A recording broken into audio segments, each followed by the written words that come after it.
All right, so last time we talked about the different stages of automation. So obviously it's very important that focusing on automation and getting more efficient is very key in this year. So I'm going to go through the first stage of automation. So let me just pull this up. Okay, so as we can see, we have the first stage is human workflow. So the idea is that we want to map out what exists if you haven't done it already. Um, and there's a few benefits to it. So not only are you mapping about what exists already, but you get to map out uh, to change the way people think about the process. So you make it more orientated to a task-driven process. So rather than having individual people learning and memorizing processes and expecting them to get them right.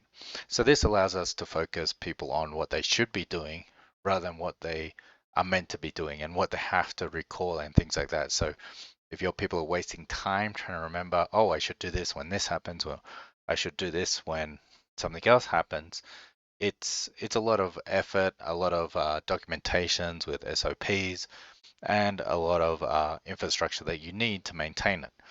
But this approach, creating a human workflow, allows you to create all your processes and about how they need to operate.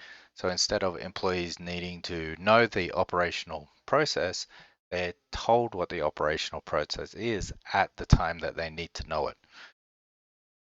So what is the human workflow? So it's an orchestration or a workflow of how information flows through the system.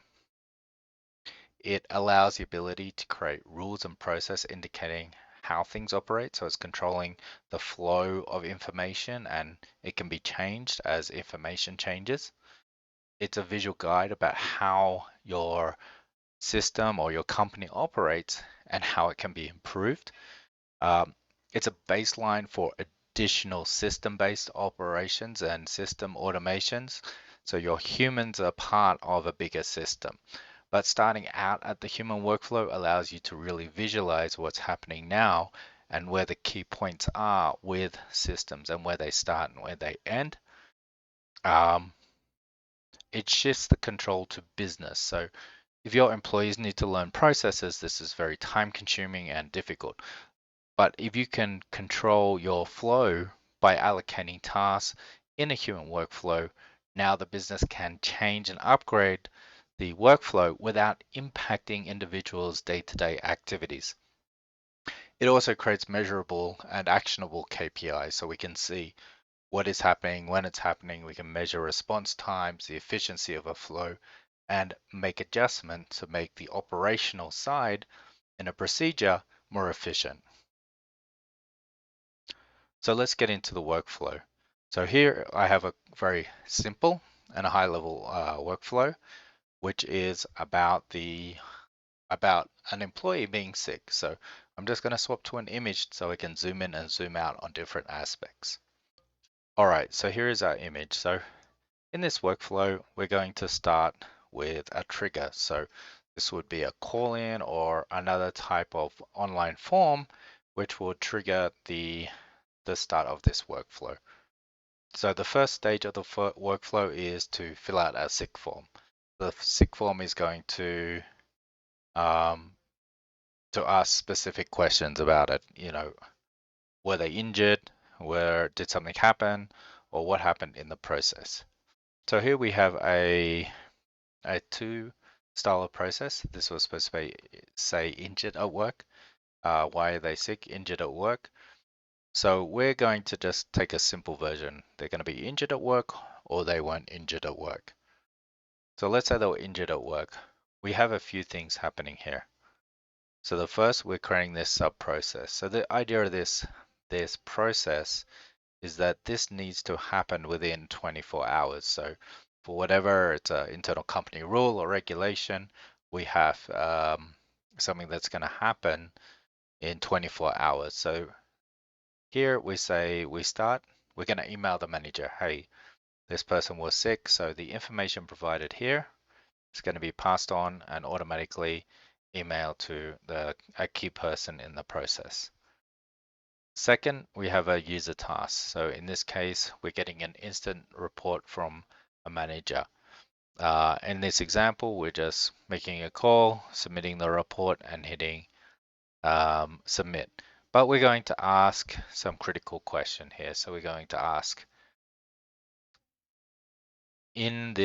was this a pre-existing condition or something that occurred during the incident? So we need to collect this key information. So here we're asked if there's something happened at the work, and here we're asking information about what happened. What was the details? Did they already have a heart problem, and did something cause additional problem, or was there a pre-existing condition? So this key information is captured here through this task and task collection process, which I call a task form. The information is then passed on, and then a decision is made. In this case, we say, was this a pre-existing condition? Yes. Okay, now we need to do a disability claim because it was an existing condition. It wasn't, then we need to submit a WC claim or a medical claim in this point because of the insurance, and we're claiming the insurance that something could happen. Email the summary to the manager and email the summary to the employee, and we're done with this sub process. The sub process completes, it moves on to the next flow, and the employee email employee instructions of the doctor, what they need to do when they do see a doctor, wait 24 hours, upload the medical form. Medical form hasn't been uploaded, then what we're going to say is we're going to move on and tell HR that they need to resolve this issue in the workflow. So that's a way of managing this, and this is a very cut down version of activities you might have. So here we have a couple of things that are happening. So here we have something called a non-interrupting timer, and this timer is executing every 3 hours. And the idea is that we're going to send a message to HR about what is happening. So every 3 hours, it's going to send an email that, hey, Joe Blow here has been sick. This process is still in current situation and still being processed. So it will send a message, boom, 1, 2, 3, however many hours it exists. So 6 hours, we're going to send 2 messages. Next, we have a type of escalation. So we have what we call a non-blocking escalation. So in this case, in 24 hours, we're going to execute once that this process has not finished. So we're going to raise it to a HR manager. The HR manager now has a task to follow up and work out what's holding this process up. So if this is a procedure that needs to be done in 24 hours, we can say, hey, it's not done. You need to take control. So someone more senior or a manager is now being informed and being tasked to take control of this system. Let's go through one other scenario. Here we have a task for the talent to upload the medical form. So they might be a URL or they may have a form that they need to fill out. Given that this has already been waiting for 24 hours after this task, they haven't done it. Now we pass this task on to a HR manager. So now the employee cannot upload it anymore, and they need to go through the HR manager. So the HR manager is going to have a task, call employee, talk to the employee, work out what happened, and the task can only be closed by this. So this is called an escalation, but it's an escalation which will cancel the original task and supersede it with a new task. So the HR manager is now responsible for this activity, and then these activities end. So this is a very simple flow, but it's key to indicate a few points.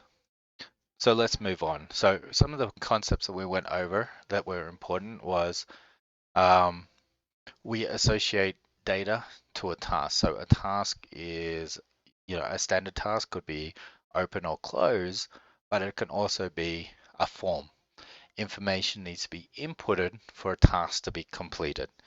So this is passing information along to the next task, or it's making a decision about what the next task needs to be.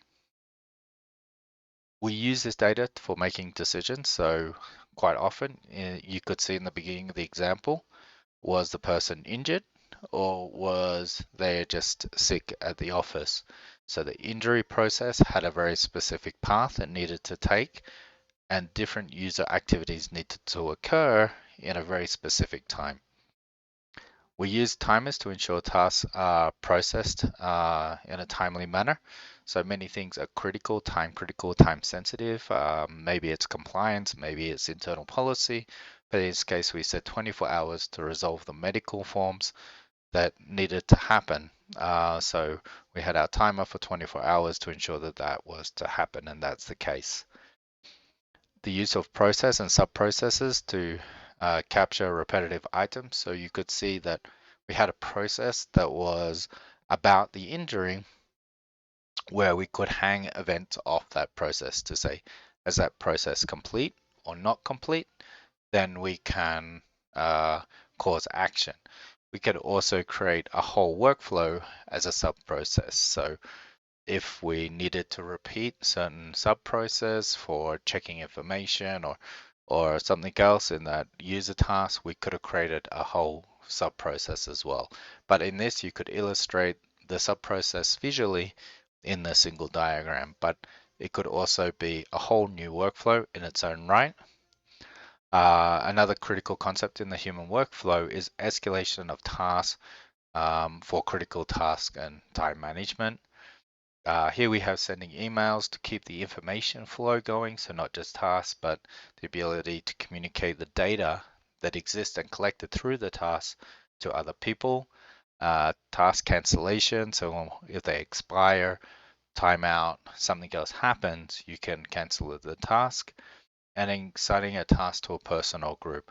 So the system is designed to create a task stack where you have the ability to have a group of people which can manage a task. So in this case, we're talking about support and HR, which would be responsible for the task, and they would get the initial task, and then whoever is free can handle that task. Or alternatively, it could have been assigned to a person if it was a very specific workflow. So if someone took like a case at the beginning, from that point on, that person could be assigned to the case. So the next concept is the idea of a form designer. So a task collects information. Here we have an example where someone says, hey, I'm sick. So asking some critical questions in the process. Did they leave work? So yes or no. Did they see a doctor? Did they get injured at the workplace or sick during the workplace? Do they have an existing condition, or has the doctor told you not to return to work? So this is just collecting some information, and this information is the critical information which is used to make decisions in the future. And here we can see a very simple example. Display name, the field name.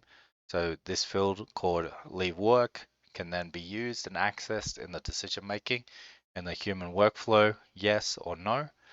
And in this case, it was a drop down. So it would render as a drop down, and we can see an example here. So we can see what does a task consist of.